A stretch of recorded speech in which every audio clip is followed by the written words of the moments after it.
Mkasa wa moto wateketeza nyumba, mali ya thamani yaharibiwa kiwanjani Isiolo. Familia moja katika eneo la Wota kiwanjani wadi ya Wabera mjini Isiolo inakadiria hasara kubwa baada ya mkasa wa moto kuteketeza nyumba yao asubuhi. Mkasa huo ulitokea mwendo wa saa 4 asubuhi ambapo moto ulienea kwa kasi na kuharibu mali ya thamani inayokadiriwa kuwa ya mamilioni ya pesa. Akizungumza na wanahabari katika eneo la tukio, Abdi Mohamed Kanu, mkazi wa eneo hilo, amesema kuwa hakuna chochote kilichoweza kuokolewa wakati wa mkasa huo.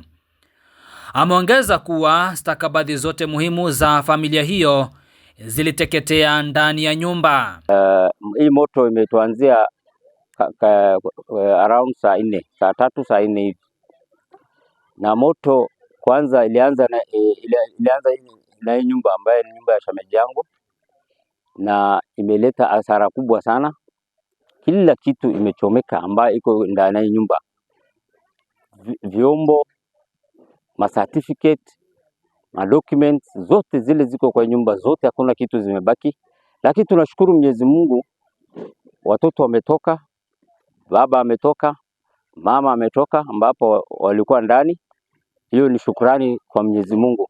Lakini moto ingekuwa imeenea zaidi, kitu ambaye moja imetusaidia ambaye Mwenyezi Mungu ameturahisishia, hii fire extinguisher zima moto imetufikia mapema. Hizi zima moto imetusaidia hizi moto isiende kwa nyumba zingine. Lakini nyumba zile hapa zimechomeka ni nyumba kama 4 hapa imechomeka, lakini ile imekuwa damage kabisa. Na hii ya Hussein ambaye ni shemeji yangu, hakuna kitu amebaki nao.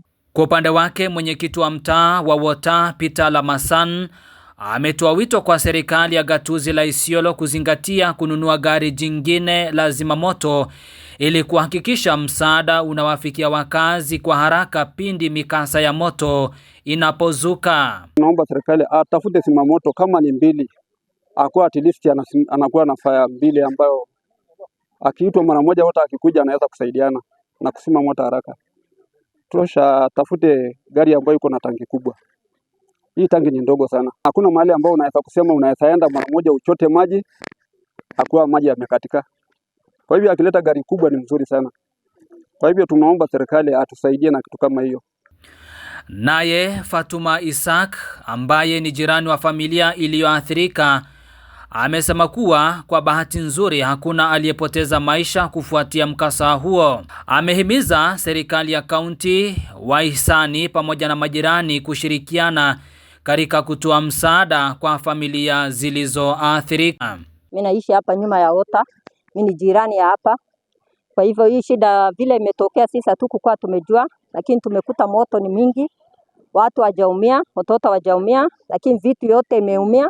Sasa sisi tunaomba serikali na wananchi Waislamu wote tunataka wasaidie. Hii watu wametoka na wamepatikana na msiba. Kwa hivyo tunaomba watu wote wasaidie Waislamu wote ile leo imepatwa na hii msiba.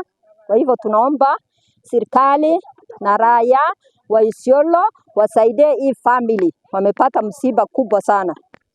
Kwa hivyo nashukuru Mungu ambaye amefanya watoto hawajaumia, mama hajaumia. Lakini hii area yote sasa tumepata msiba kubwa. Kwa hivyo serikali asaidie hii family, si family wadogo wanaishi hapa. Kwa hivyo mama amepatwa na msiba, si mtu 1, 2, 3.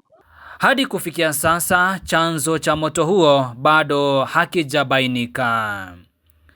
Nikiripotia runinga ya Waso, langu jina ni Hussein Morangiriguyo, runinga ya Waso ya kujuza na kukuburudisha.